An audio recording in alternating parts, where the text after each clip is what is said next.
Friend, good morning. Welcome to online class GPS. बच्चों, आज जो है अपन व्यवसाय अध्ययन कक्षा 11वीं के लिए जो है आज 5वें भाग में देखेंगे 7वां अध्याय का।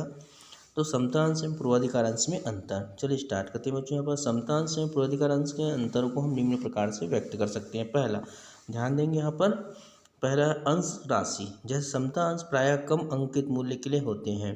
ध्यान रखेंगे बच्चों, समता अंश जो होते हैं कम अंकित मूल्य के होते हैं, जबकि पूर्वाधिकार अंशों के अंकित मूल्य प्रायः अधिक होते हैं।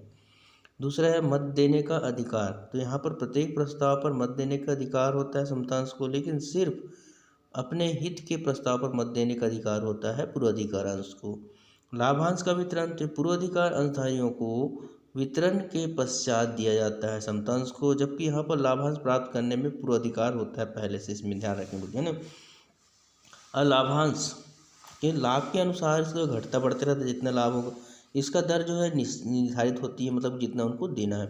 मूल्यों में परिवर्तन, मतलब कंपनी के लाभ हानि के साथ मूल्य में भी परिवर्तन होता रहता है। इसमें मूल्य में परिवर्तन नहीं होता, जो इनको मिलना ही है यहाँ पर, है ना। शोधन, मतलब यहाँ पर कंपनी के जीवन काल में नहीं होता है यहाँ पर, जबकि यहाँ पर जीवन काल में शोधन किया जा सकता है उसका।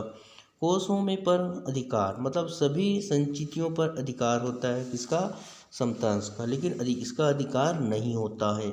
जोखिम, इसमें जो है जोखिम अधिक होती है, इसमें जोखिम कम होता है। निवेश का दृष्टिकोण, हमारा दृष्टिकोण व्यवहारिक होता है जो है आपका समतांश में, और पूर्वाधिकांश में दृष्टिकोण एक निर्धारित आय प्राप्त करना होता है। लाभांश देना है, या प्रतिवर्ष लाभांश देना अनिवार्य नहीं है, लेकिन प्रतिवर्ष लाभांश दिया जाता है इसको। तो इस प्रकार समतांश और पूर्वाधिकार अंश के अंतर के बारे में पढ़े। अब अगर देखेंगे बच्चों यहाँ पर ऋण पत्रधारी एवं अंशधारी में अंतर, इसको बहुत इंपॉर्टेंट ध्यान रखेंगे बच्चों दोनों का अंतर। तो दोनों का आपका जो 12वीं में आने वाला क्लास में याद रखना, इन दोनों से आपका एक चैप्टर 2 चैप्टर इसमें दिया गया है एक ही चैप्टर का। तो पहले देखेंगे ऋणधारी और अंशधारी में।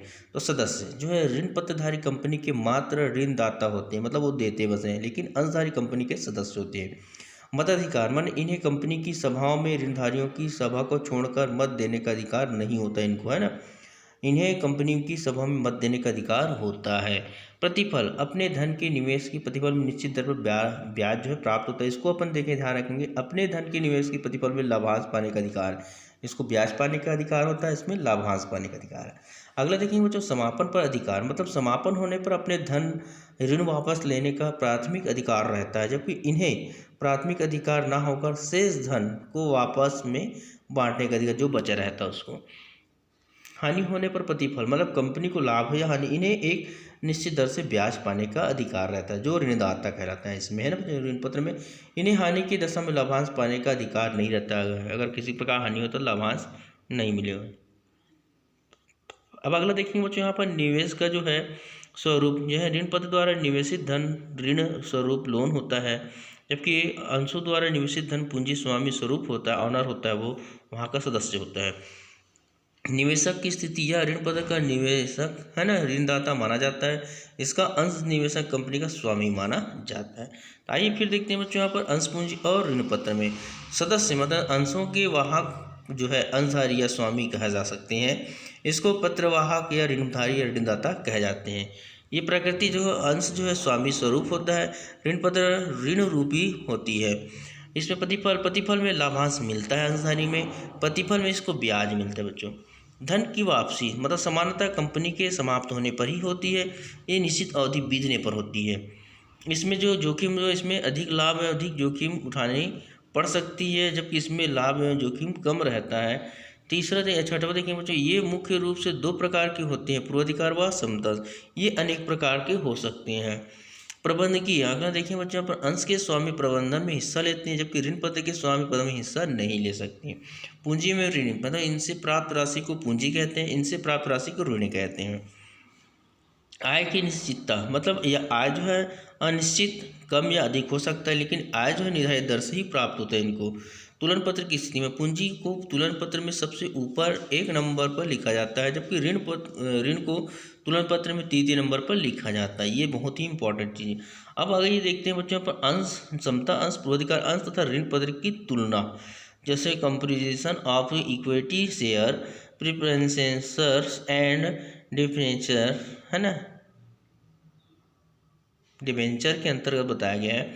सामान्यतः कंपनी ट्रेडिंग अन्य इक्विटी है ना का लाभ उठाने की दृष्टि से समता अंशों के अंतर्गत पूर्वाधिकार अंशों या ऋण पत्रों को निर्गमन करना है ना तरजीह देती है, मतलब महत्व देते हैं। वित्तीय आयोजन के समय विभिन्न प्रकार की प्रतिभूतियों का मूल्यांकन करने के लिए तथा कंपनी के लिए उनकी उपयुक्तता निर्धारित करने के लिए निम्नलिखित कारकों को ध्यान में रखा जाता है। पहला है वित्तीय अवधि, पीरियड ऑफ फाइनेंस।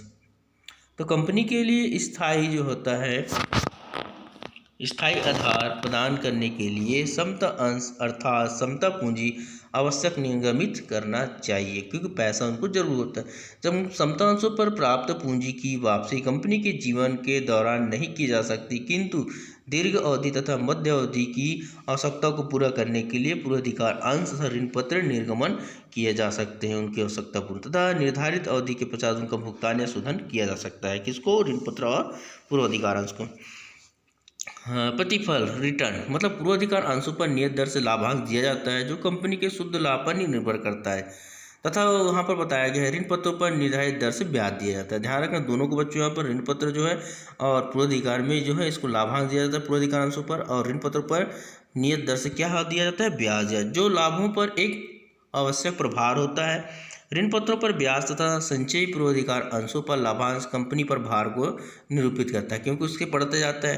कंपनी की आय इन प्रतिभूतियों पर प्रतिफल के दर से कम होती रहती है, परंतु समता अंशों पर प्रतिफल लाभों पर निर्भर करती है तथा यह घट बढ़ सकती है, क्योंकि यहाँ पर समता अंश जो है उनको लाभ घट या बढ़ सकता है, क्योंकि समय के अनुसार डिपेंडिंग रहता है।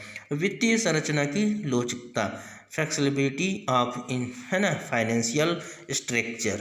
तो कंपनियां जो इन तीनों प्रकार की प्रतिभूतियों को निर्गमित करती है कि पूंजी संरचना में लोच रहता है। समता अंशों का भुगतान नहीं किया जा सकता, परंतु पूर्वाधिकार अंशों तथा ऋण पत्र का भुगतान किया जा सकता है यदि वे प्रतिदेय हो तो। प्रबंधन पर नियंत्रण, कंट्रोल ऑफ मैनेजमेंट। समता अंशधारी कंपनी के प्रबंधन पर नियंत्रण रखते हैं, उन्हें मताधिकार प्राप्त है जिसका प्रयोग वे कंपनी की सामान्य सभा बैठक में करते हैं।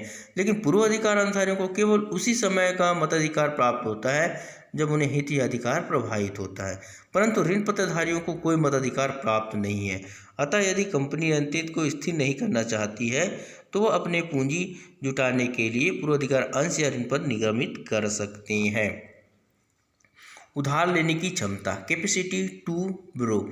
तो समता अंशों को निर्गमन कंपनी के विभिन्न स्रोतों से निधि जो है उधार लेने की क्षमता को बढ़ाता है परंतु ऋण पत्रों का निर्गमन निधि जो है उधार लेने की क्षमता को घटा देता है। परंतु पूर्वाधिकार अंशों का निर्गमन कंपनी की उधार लेने की क्षमता पर कोई विशेष प्रभाव नहीं पड़ता। किसमें? पूर्वाधिकार अंशों में। निवेशों का संगठन, मतलब ये है कंपटीशन ऑफ इन्वेस्टर। तो समता अंशों को सफलतापूर्वक निर्गमित किया जा सकता है यदि बाजार में ऐसे निवेशक हों जो जोखिम उठाने के लिए तत्पर हों। पूर्वाधिकार अंश तथा ऋण पत्र उन निवेशों को आकर्षित कर सकते हैं जो सावधान है और जो अपनी वस्तुओं पर नियत दर का प्रतिफल चाहते हैं। यही कारण है कि अधिकांश कंपनियां समता अंशों, पूर्वाधिकार अंशों तथा ऋण पत्रों के निर्गमन द्वारा वित्तीय व्यवस्था का आश्रय लेते हैं। जब आय की अनिश्चितता हो तो उस दशा में समता अंश अधिक निर्गमित किए जाने चाहिए। जबकि कंपनी भविष्य में अधिक आय कमाने की आशा करती है तो उस दशा में पूर्वाधिकार अंश, विशेषकर संचयी पूर्वाधिकार अंश तथा ऋण पत्र अधिक अनुपात में निर्गमित करना चाहिए। तो ये दिए बच्चों आपको जो है बताया गया आपको।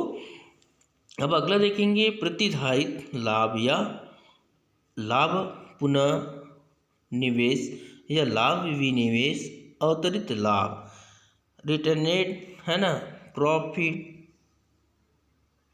प्रॉफिट्स और प्लगिंग बैंक ऑफ प्रॉफिट। तो देखते हैं मीनिंग में बच्चों। यहाँ पर प्रतिधारित लाभ कंपनियों के वित्त पोषण का एक महत्वपूर्ण आंतरिक स्रोत है। जब किसी कंपनी द्वारा अपने समस्त लाभों का वितरण लाभांश के रूप में ना कर उसके कुछ भाग को पुनर्निवेश कर पुनः व्यापार में लगा दिया जाता है तो इसे प्रतिधारित लाभ कहते हैं। फिर से लगाया जाता है रिटर्नेट प्रॉफिट, अर्थात लाभ का पुनर्निवेश जो है प्लंगिंग बैंक ऑफ प्रॉफिट कहा जाता है। यह पुनर्निवेश सुरक्षित कोष होता है, मूल्यह्रास कोष होता है, आरक्षित कोष होता है, कर आयोजन आदि के रूप में किया जाता है।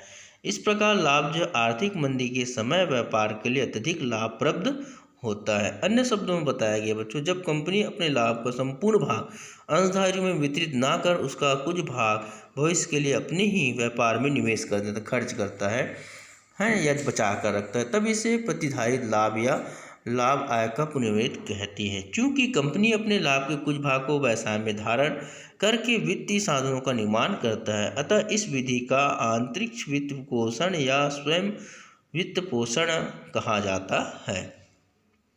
तो बच्चों अगला हम देखेंगे जो है हमारे पास विशेषताएं में देखेंगे प्रतिधारित लाभ के निम्न विशेष। पहला, लाभ का एक निश्चित भाग पुनर्निवेशित किया जाता है, मतलब रोक कर रखा जाता है, पर संपूर्ण लाभ अंशधारियों में नहीं बांटा जाता। इसमें लाभ को विभिन्न कोषों में रखा जाता है अलग अलग।